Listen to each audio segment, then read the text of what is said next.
नमस्कार मित्रों, आप सभी का स्वागत है हमारी चैनल में। तो आज की ये कहानी गौतम बुद्ध और एक दुखी भिखारी के बीच की कहानी है और उससे जीवन का बहुत अच्छा ज्ञान मिलता है। तो आप इस कहानी को अंत तक जरूर सुने। जानिए अपने जीवन में गरीबी और दुख का असली कारण क्या है। एक बार महात्मा बुद्ध एक गांव में अपने शिष्यों सहित घने पेड़ की छांव के नीचे बैठे थे। आसपास के गांवों से बहुत से लोग अपनी मानसिक समस्या लेकर महात्मा बुद्ध के पास आ रहे थे।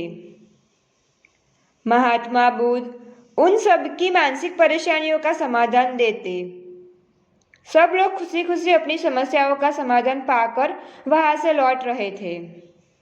वहीं से कुछ दूर बैठा लोगों को बुद्ध के पास जाते देख एक दुखी भिखारी अपने भाग्य को कोसता हुआ यही सोचने लगा कि अभी कुछ देर पहले तो ये लोग दुखी मन से मुंह लटकाकर उन महात्मा के पास गए थे और अब इतना खुश होकर कैसे वापस लौट रहे हैं। आखिर माजरा क्या है? जरा मैं भी जाकर देखूं कि वो महात्मा ऐसा कौन सा खजाना बांट रहा है। इन लोगों को वे इतने प्रसन्न हुए कि उनके चेहरे लाल हो गए। जब वो दुखी भिखारी कुछ नजदीक गया तो उसने देखा कि ये महात्मा तो लोगों को प्रवचन देकर लोगों के दुख का निवारण कर रहे हैं। यह देखकर भिखारी के मन में भी तीव्र इच्छा हुई कि क्यों न मैं भी उन महात्मा को अपना दुख बताऊं। मुझे भी अपने दुख का समाधान अवश्य मिलेगा। बस फिर क्या था, समाधान पाने की लालसा लिए भिखारी महात्मा बुद्ध के सामने पहुंचा और हाथ जोड़कर प्रणाम करते हुए बोला, हे महात्मा बुद्ध, मैं भी लोगों की मदद करना चाहता हूँ। मुझे लोगों की मदद करने की बहुत इच्छा है, लेकिन मैं कैसे मदद कर सकता हूँ? मैं बहुत गरीब हूँ।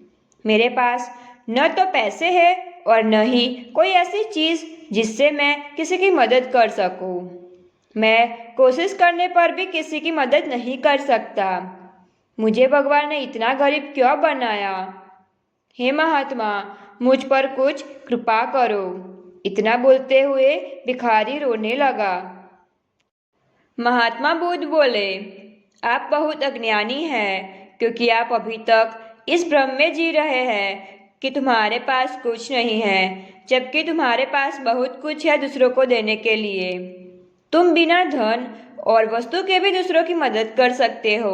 तुम्हारे पास जुबान है जिससे तुम मीठे शब्द बोलकर किसी के दुखी चेहरे पर मुस्कान ला सकते हो। इन्हीं शब्दों की ताकत से तुम किसी के भी टूटे हुए हौसलों को फिर से मजबूत कर सकते हो। इन शब्दों की शक्ति से आप किसी के भी मन में सकारात्मक विचारधारा के बीज बो सकते हो और उसे गलत रास्ते पर जाने से रोक सकते हो। तुम्हारे दो हाथों से किसी भी कमजोर या लाचार व्यक्ति की सहायता कर सकते हो। आपके दो आंखें किसी अंधे को रास्ता दिखा सकती है। तुम किसी के लिए दुआ भी कर सकते हो। यह हो सकता है कि उनके बुरे काम फिर से अच्छे हो जाए। आप किसी के अच्छे स्वास्थ्य के लिए कामना कर सकते हो। लेकिन अज्ञानतावश तुम अब तक इस बात को समझ नहीं पाए और इस भ्रम में अब तक जीते रहते हो कि तुम्हारे पास मदद करने के लिए कुछ भी नहीं है। किसी की मदद करने के लिए धन और वस्तु का होना अनिवार्य नहीं है। बिना धन और वस्तु के भी हम कई प्रकार के लोगों की मदद कर सकते हैं। महात्मा बुद्ध के ज्ञान से भरे ये सुंदर शब्द सुनकर भिखारी के चेहरे पर मुस्कान आ गई और वह खुशी से झूमता हुआ वहां से चला गया। इस कहानी से हमें यह सीख मिलती है कि आजकल बहुत से लोग यह सोचकर दुखी होते हैं कि मेरे पास ये नहीं है, वो नहीं है, बल्कि जो आपके पास है उसी में संतुष्ट रहना सीखें और बिना मतलब के लोगों की मदद करें। उन्हीं से आपको असली खुशी प्राप्त होगी। और ऐसे ही वीडियो देखने के लिए हमारी चैनल को लाइक, शेयर और सब्सक्राइब कीजिए।